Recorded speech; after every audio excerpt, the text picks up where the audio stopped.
Egunon. Durangoko azokan, Plateruena urteko berritasun musikalak bizitzeko espazioa da. Egunero diren kontzertuetan urteko nobedadeak zuzenean entzun eta gozatzeko aukera izaten du ikusleak. Abenduaren 2an, Willis Drummondekin hasiko da urtengo programazioa. 3an, Sea Maisek taldea joko du.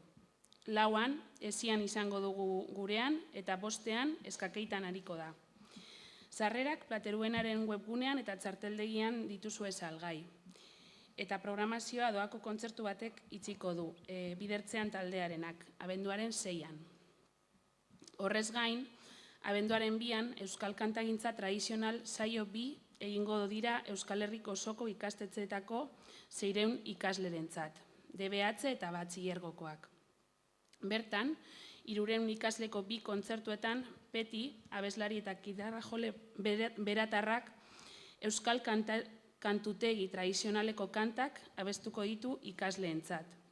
Euskal kulturgintzaren transmisio saio praktiko bat eskainiz.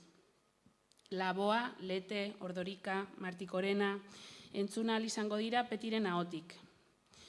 Baina Plateruena ez da soilik kontzertugune bat.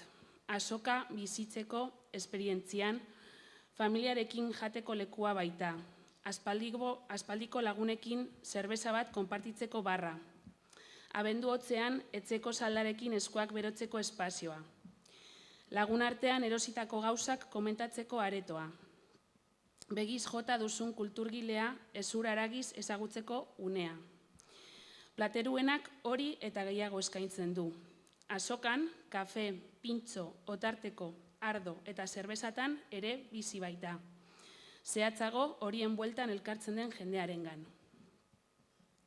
Sagun ganbaran egingo dugu hurrengo gerialdia, haur eta gazteen gune magikoan dakartzan ekitaldiak ezagutzeko. Eskerrik asko.